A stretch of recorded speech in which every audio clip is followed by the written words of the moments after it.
Oula.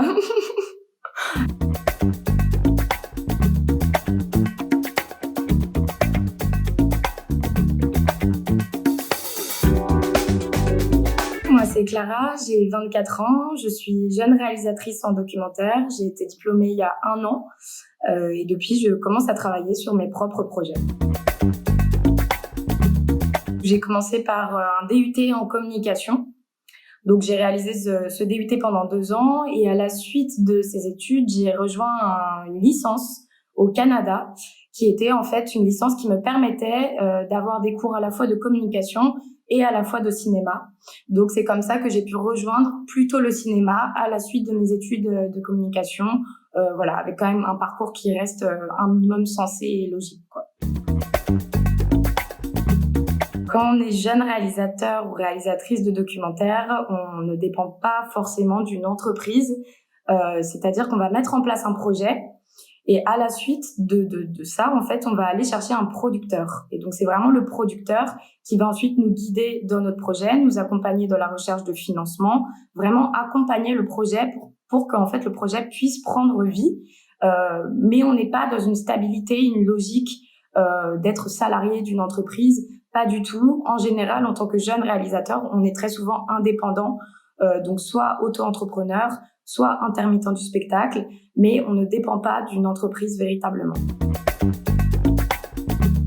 Mon métier consiste à raconter des histoires, c'est-à-dire que je vais à la rencontre de personnes, de lieux, de paysages aussi, voilà, au sein desquels j'ai quelque chose qui se passe. En général, c'est des sujets qui nous tiennent à cœur en tant que réalisateur et dont on a envie de parler, soit parce qu'on n'en parle pas assez, soit parce qu'on a envie de montrer une nouvelle réalité de ce qui nous entoure. C'est la rencontre, c'est-à-dire que c'est un métier où c'est de la rencontre en permanence. On s'enrichit beaucoup des autres, on écrit nos sujets, on les développe, les gens viennent nous raconter des histoires et ensuite c'est à nous d'utiliser vraiment ces discours-là pour raconter quelque chose. Et donc chaque jour, de par mes rencontres, je me nourris vraiment d'histoires et je grandis aussi avec ces histoires personnellement et professionnellement. Donc ça, je dirais que oui, le plus de mon métier, c'est vraiment les rencontres, le fait d'évoluer aussi avec de nouveaux regards qui m'entourent au quotidien. Actuellement, et je donne le point de vue d'une jeune réalisatrice, pas d'une réalisatrice déjà bien installée, mais ça serait cette instabilité-là, professionnelle et financière, dans le sens où on ne peut jamais complètement prévoir de salaire fixe.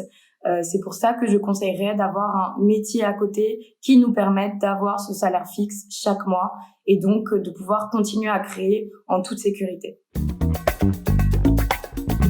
C'est très régulièrement des masters, c'est-à-dire que en écriture documentaire, en réalisation documentaire, il n'y a pas forcément de formation complète, c'est-à-dire du bac+1 au bac+5 spécialisé dans le documentaire. Donc aujourd'hui en France, on trouve près de 7 masters en réalisation documentaire, des masters très variés, à chaque fois avec des spécificités. Enfin voilà, c'est très varié. Mais en tout cas, il n'y a pas de formation type. On peut tout à fait devenir réalisateur de documentaire sans avoir suivi une seule formation en lien avec ce métier. C'est un métier qui se rejoint aussi plus tard. Aujourd'hui, il faut savoir qu'un jeune réalisateur de documentaire en moyenne a environ 40 ans. Donc, c'est souvent des métiers qu'on rejoint plus tard, après avoir été journaliste, anthropologue, sociologue ou alors complètement autre chose. Mais il n'y a pas de formation type. Après, moi, je conseille de, en effet, rejoindre un master en documentaire pour avoir davantage de clés pour avancer professionnellement dans ce métier.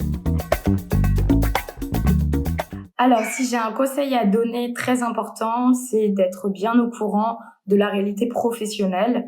Dans les débuts, il va falloir être très patient parce que rien ne se débloque du jour au lendemain et il faut rester très attaché à son projet. Trouver surtout un premier projet qui nous tient suffisamment à cœur pour accepter tous les compromis qui vont avec l'instabilité du métier.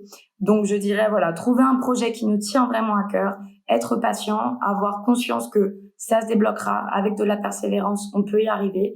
Et du coup, forcément, avoir un autre métier à côté qui puisse nous rassurer, en tout cas au niveau salaire. Ça serait une hirondelle parce que l'hirondelle ne reste jamais très longtemps dans un seul et même endroit. Et c'est des animaux qui s'adaptent beaucoup au chaud, au froid, à différents pays, différents continents. Et c'est des animaux très solitaires, mais qui ont aussi beaucoup besoin de leur groupe. Donc il y a ces deux facettes-là, mais c'est surtout voilà des animaux qui ne restent jamais très longtemps sédentaires. Donc ça serait plutôt mon cas, puisqu'avec le documentaire, je suis amenée à beaucoup voyager, à beaucoup bouger, et que ça me demande d'être forcément, enfin d'avoir une capacité d'adaptation, quoi. C'est plutôt cuit-cuit. Je suis bénévole dans un centre de demandeurs d'asile où j'accompagne des mineurs non accompagnés.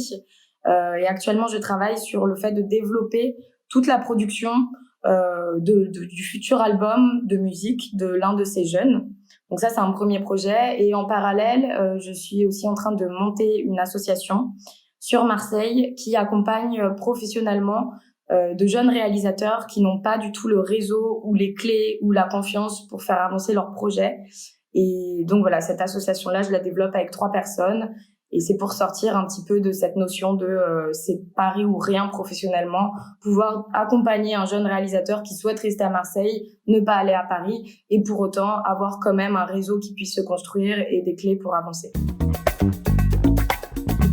Cette anecdote, ça s'est passé il y a maintenant 4 ans, quand j'étais au Canada pour réaliser ma licence là-bas. Je vivais en face de la ville qui s'appelle Détroit. Et tout le monde m'avait dit de ne jamais aller à Détroit parce que c'était dangereux, c'était une ville morte. Et j'ai décidé d'y aller. Et j'y suis retournée encore et encore et encore. Et c'est vraiment cette ville et dans cette ville que j'ai eu un déclic où j'ai compris que ce que je voulais, c'était montrer des réalités par le biais de l'image.